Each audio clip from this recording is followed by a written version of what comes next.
I'm hearing like, yeah, they don't give us, if y'all don't give us what we want, like, we sitting out. That's a possibility, for real. We're sitting out. And this year we'll still be on the rookie contract again. The ones that the year after, they gonna get more. They probably gonna be making more than us. No, they are. Who's that?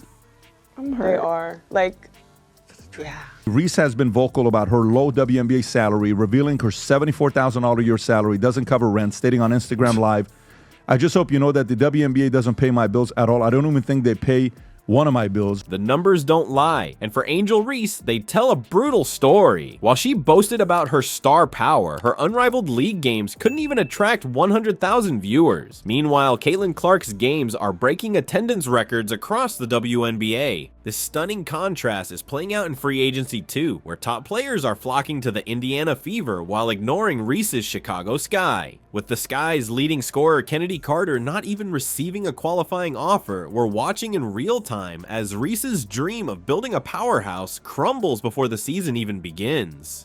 The Indiana Fever will be heading to Caitlin Clark's old stomping grounds this May. The team will play a preseason game at Carver Hawkeye Arena for the first time in franchise history.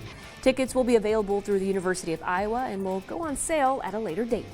The game is set for May 4th at 5 p.m. and the Fever will be taking on the Brazilian national team. The team announced today that they will play a preseason game at Carver Hawkeye Arena. The Fever will play the Brazilian national team. The University of Iowa also announced they will retire Clark's iconic number 22 jersey. Before we move on, I'd like to ask you a small favor. If you appreciate this content, please take a second to like this video and subscribe to the channel. Over 98% of you watch the videos without subscribing. It costs you nothing, but it makes a huge difference to us. So, did you click the subscribe button? Great, thank you so much. Now, back to the video. The Chicago Sky's front office just made Angel Reese's nightmare even worse. You know what's absolutely wild? They didn't even extend a qualifying offer to Kennedy Carter, their own leading scorer. This isn't just a minor oversight. It's like they're actively sabotaging their own team. Imagine you're a free agent watching this unfold. You see a team that won't even keep its best player, and you're thinking, yeah, I definitely want to sign up for that disaster. This move sent a crystal clear message to everyone in the league. Winning isn't the priority in Chicago. The situation gets even more embarrassing when you look at who's saying no to Reese and the Sky. We're talking about serious talent here. Kelsey Plum picked the Sparks over Chicago. Jewel Lloyd, she chose the Aces. Brittany Griner, Atlanta Dream. One after another, top free agents are looking at what's happening in Chicago and running in the opposite direction. These aren't just random players. These are championship caliber athletes who could transform a franchise overnight. Reese's financial struggles stem from WNBA salary not matching her past earnings, as her NIL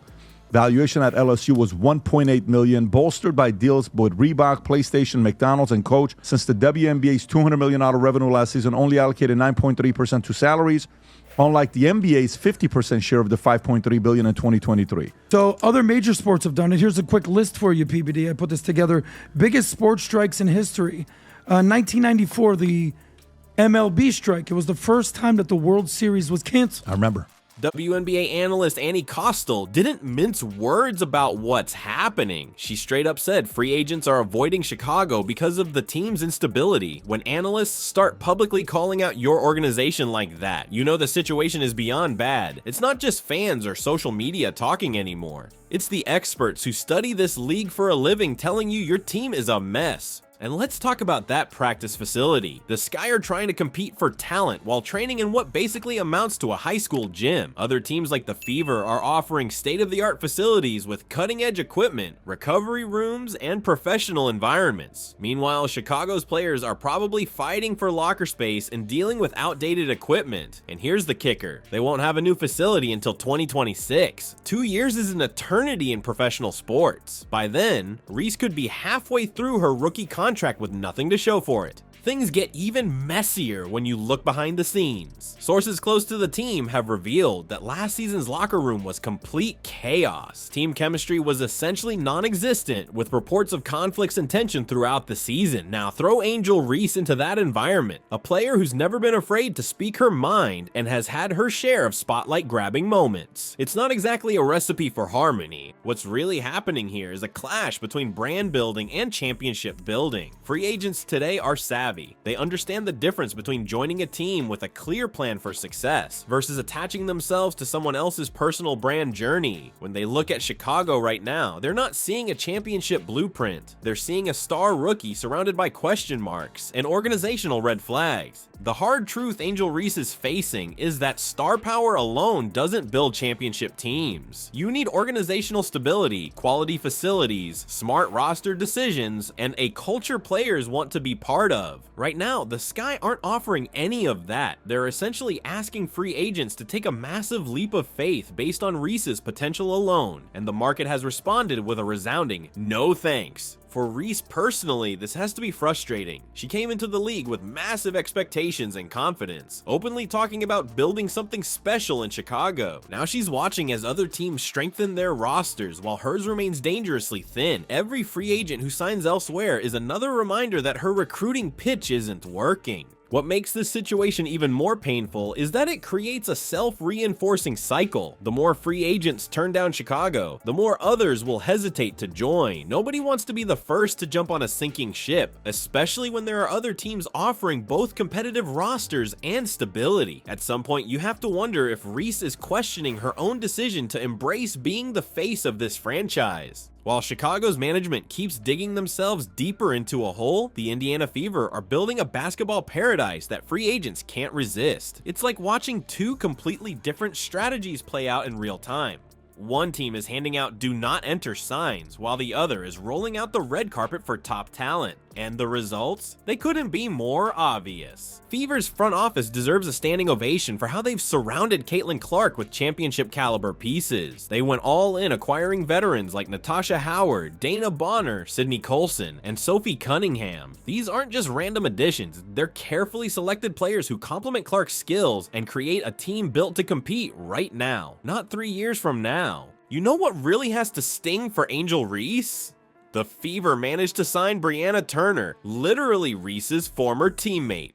Talk about a brutal reality check. When someone who knows your game intimately chooses to join your rival's team instead, that sends a message louder than any press conference ever could. It's like watching your friend ditch your birthday party to hang out with someone they think is cooler. The numbers don't lie about why this is happening. When Caitlin Clark steps on the court, arenas transform into sold-out spectacles. TV ratings don't just increase, they explode. The Fever games last season sometimes pulled in double or even triple the viewership of Sky games. That's not just a small difference, that's a complete popularity gap that free agents can't ignore. Let's be real about why players are flocking to Indiana instead of Chicago. Yes, they want to win, but they're also making smart business decisions. Playing alongside Clark means walking into instant visibility, better endorsement opportunities, and a massive platform that simply doesn't exist with other teams. When a rookie generates more media attention than established superstars, every player within her orbit benefits from that spotlight, and Indiana's management deserves credit for creating something that's become increasingly rare in sports. Absolute clarity about their vision. They've established a clear direction that free agents can easily understand and buy into. Players signing with the Fever know exactly what they're getting, a team that's building for both immediate success and long-term dominance. The professional culture in Indiana is another huge selling point. Players want an environment where they can focus on basketball without constant drama or uncertainty. The Fever have created that stability, a drama-free zone where the focus stays on winning games, not managing personalities. In today's social media-driven sports world, that kind of professional atmosphere has become more valuable than ever. What makes Clark such a magnet for talent goes beyond just her popularity. Her pass-first mentality makes her the dream teammate for scorers looking to boost their numbers. Stars around the league are watching how she distributes the ball, putting teammates in perfect position to succeed. Players want to work with someone who'll make them look good, and Clark's court vision and selfless style check that box in a major way. The contrast between these two franchises couldn't be more striking. In Indiana, Clark is helping construct something that feels like the foundation of a dynasty, a team with both present talent and future potential. Meanwhile, in Chicago, Reese finds herself in basketball purgatory, struggling to convince anyone to join what increasingly looks like a sinking ship. This all creates a fascinating question about Reese's future. Can she somehow turn this free agency disaster around? Will she have to carry this team entirely on her shoulders without without meaningful help? Or is this just the beginning of what could be a frustrating pattern throughout her WNBA career? The answers might determine whether she becomes a transcendent star or just another talented player who never found the right situation to truly succeed. Now Angel Reese faces her biggest test, trying to be a franchise player with no supporting cast around her. It's one thing to dominate in college, but the WNBA requires something else entirely: the ability to elevate your teammates and attract talent to your organization. The Sky's free agency failures have left her isolated on an island. This situation puts unreal pressure on Reese to not just perform, but to somehow single-handedly turn Chicago into a destination that future free agents will want to join. Without established stars or a winning culture, she's essentially being asked to build a franchise through sheer force of will.